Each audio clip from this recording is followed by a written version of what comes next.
Afternoon, everyone, and thanks for the invitation to speak today from the History CoLab.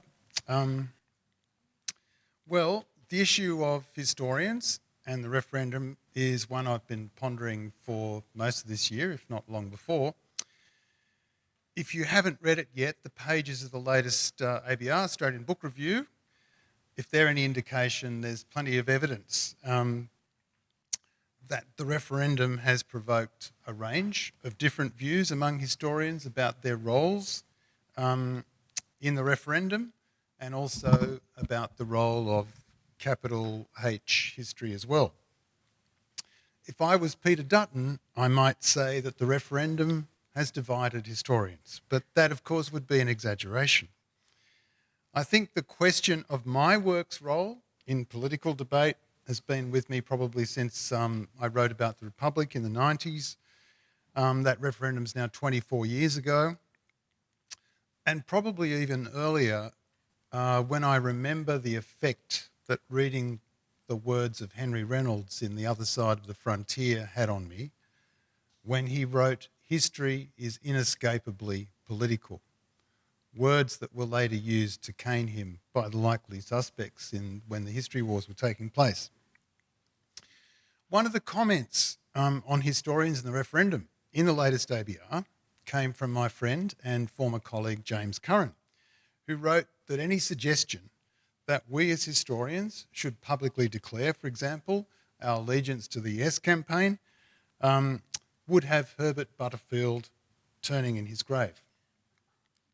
Now, I agree there should be no compulsion or expectation that we should declare our position on any political issue. On the other hand, I'm not so sure how many readers of ABR even would know who Herbert Butterfield was, and there's little doubt in any case that Herbert's been turning in his grave for some time.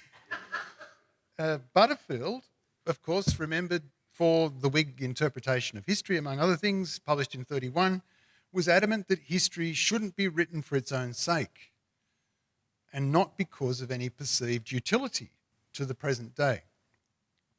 Now, we know, of course, notions of purely objective history have long been critiqued, superseded, yet it's surprising, I think, how much of the language associated with notions of that classic historical objectivity have survived. Phrases like studying history for its own sake, or studying the past on its own terms, or respecting the integrity of the past. But of course, the past has no inherent reality, integrity, and certainly no terms of its own. All of those qualities are created and attributed by historians, whether they are academic historians or other history makers. And perhaps the issue isn't whether we can separate ourselves from our subjects, but understanding how we as historians manage our entanglement with our subjects, both in our work and in our role, if we have one, as public intellectuals. Now, the kerfuffle in ABR, of course, started with an essay written by Bain Atwood about the referendum, in which he spent, I think, 75% of the essay on the comparison between 67 referendum and now, but the last 200 words were a political intervention where he said we should abandon the referendum because it's going to lose, which was really what set the cat amongst the pigeons, I think, more than anything else he wrote. And I agree with Bain that historians should try to avoid what he calls the razor-thin line, crossing the razor-thin line that separates historical scholarship from political advocacy in our work.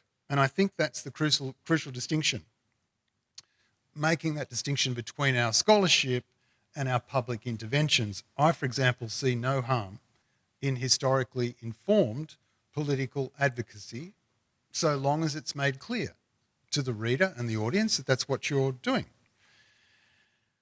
On this note, I'd like to say a little bit about the website, the front page of which is up behind you, which is going to be launched on Monday at Parliament House, and I hope you can all be there and come. I've sent the invitation out. You should have received it by now, I hope. And I've written an article actually with Peter Yu as an attempt to try and publicise this website. And one of the questions we ask right up front in the article is, well, what can history show us about the significance of the referendum on 14 October? If history's calling, quote unquote, well, whose voices are calling? In April, as you'll know, the ANU became one of the first of Australia's universities to unreservedly declare its support for enshrining an Aboriginal and Torres Strait Islander voice in the Constitution. So, keen to offer further support, the ADB's editorial board invited historians and other prominent Australians to explain key historical events in the long journey to the 2023 referendum. The idea was pretty simple. We wanted to provide informed, trustworthy, and easily accessible historical information online that would help readers to understand this history and the long struggle for human rights, justice and recognition since 1901. That, of course, is not to say that all these events led inexorably to the referendum, but it is to place that information there sequentially so you can, when you scroll down to the bottom of each page, you can move forward or back to each event quite easily. And it's also linked to other important and trustworthy sources of information like the National Museum or like IATSIS or NLA, etc. So in answer to that question, what can historians do? Given the fact that one of the referendum slogans is "History is Calling," our answer was that we can provide historical context. We can document and we can interpret just some of the Indigenous voices who've protested and petitioned for rights, justice, recognition. We can place them on one site online, cross-link the contributions to other sources of information, and hopefully it might lead to a few more informed votes, because that, of course, is sadly lacking, I think, at the present. That's a struggle at the present moment. And importantly, this site is just the beginning. It's going to have a long life after the referendum. It can be augmented, and it will be changed over time. And I think its long-term use is even more important than the short-term use before the referendum. But I hope all of you will read it, and I encourage you to spread the word about the link. I say a little bit now about the politics as a historian, but I'm just making that distinction. I'm switching over here from into the political sphere. So we are now, of course, in the most crucial period of the referendum, and I think we can all feel the fear of failure. It's palpable. The bar to achieve success seems to inch higher every day. Calls to abandon the referendum came recently from Bain Atwood, also from journalists and coalition MPs. Many of those MPs, of course, have feigned concern for the future of reconciliation at the same time as they did little during 9 years of government to legislate the voice or put forward a viable alternative. They cry out for detail at the same time as they provide no detail about their own alternative. They argue the voice is divisive, as they do all in their power to sow division, confusion, discord. They speak of their attachment to the Constitution, and they argue the voice will divide us on the grounds of race, but they know full well that racism is embedded in the same Constitution that they claim to protect. To a large extent, I think, the campaign that we've seen so far has pivoted around ideas that reflect an aversion to all things political. While there's certainly no equivalence, right, between Dutton's anti-Canberra rhetoric and the Yes campaign's desire to take the discussion away from the political arena into local communities, both sides in different ways are seeking to distance themselves from the political. For the Yes campaign, there's an obvious tightrope to walk in the coming weeks. How do they engage the ALP and the Greens and other members of Parliament who've helped to make the referendum a reality, at the same time as they want to emphasise the fact this is a grassroots movement. It doesn't belong to the Australian to the Australian politicians, I should say, but to the Australian people. The other thing is about the leader. It's already evident that the No campaign has a clear leader. Opposition leader Peter Dutton, backed by Warren Mundine and Senator Jacinta Price, all of whom are politicians or aspiring politicians. But who is the leader of the Yes campaign? A long list of names comes to mind. Albanese, Senator Linda Burney, Noel Pearson, Megan Davis, Rachel Perkins, Marcia Langton, Thomas Mayo. But there's no clear answer. Given the nature of the Yes campaign strategy, perhaps a community campaign is what you need when you've got a community of leaders is what you need when you've got a community campaign. But also perhaps in the cut and thrust of adversarial politics, a clear leader might be an advantage, even if that leader is a politician. Megan Davis, one of the leaders of the Yes campaign, of course, has placed her faith in what she calls the new politics that emerged in the last election, federal election, where the major parties struggled to gain a primary vote over 30%, while the Greens and Teals win an ever-increasing proportion of seats in electorates that were previously Liberal strongholds, urban electorates, of course. The demographics have changed, Davis argues, and the politics have changed. That's true. Yet she also, at the same time, wants to distance herself and the campaign from politics, claiming, perhaps rightly, that the referendum now needs to, quote, engage Australians on a higher level than political cynicism, engage the heart, not the head, engage people, not politicians. So this desire to escape the political seems to be the point on which all sides of politics agree, and that much of the campaign revolves around it, positioning at various points. But of course, there's no escaping that this referendum is an intensely political process. The very structure of a referendum, with its binary yes or no alternatives, immediately implies that both cases have equal validity. No matter how misleading, no matter how vacuous the no case arguments, they are validated merely by being placed next to the yes campaign arguments in terms of the ballot case, yes or no. And unlike the 67 referendum, where there was no case, of course, partisan politics now has its paws all over this referendum. Even the voice itself, if it succeeds, and there are questions about the mechanism, okay?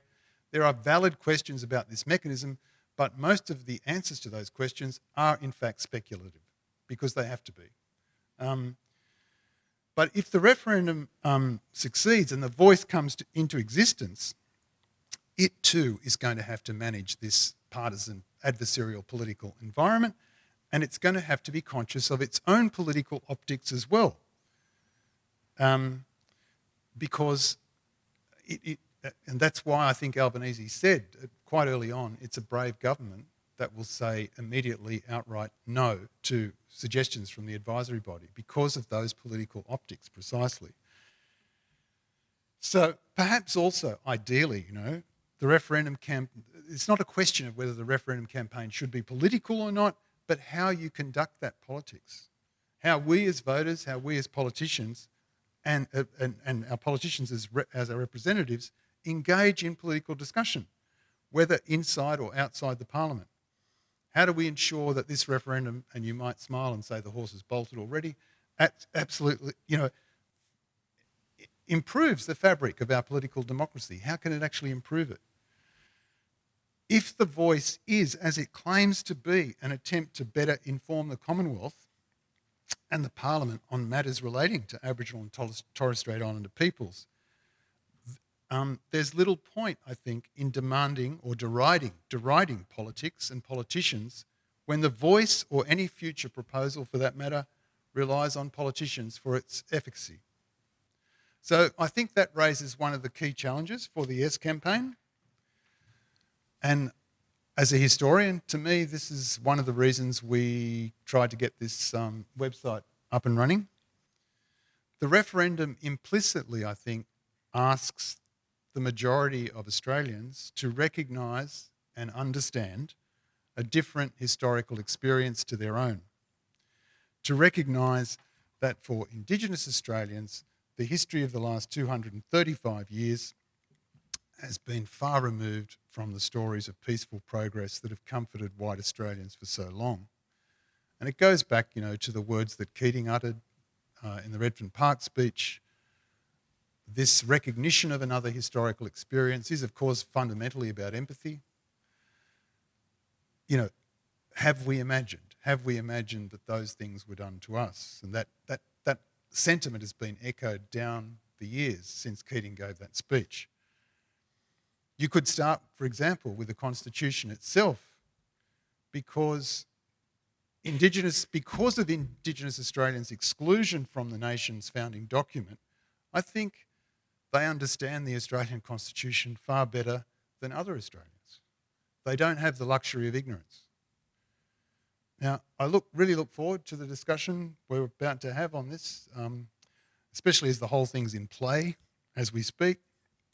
But I'll just finish with two of the sentences that Peter Yu sent through yesterday afternoon at the last minute to add to this piece we've done, because it goes to the heart of why we're here this afternoon. Without a grounded understanding and appreciation of the past, our democratic foundations are vulnerable to misinformation. And we're seeing this in the current debate on The Voice.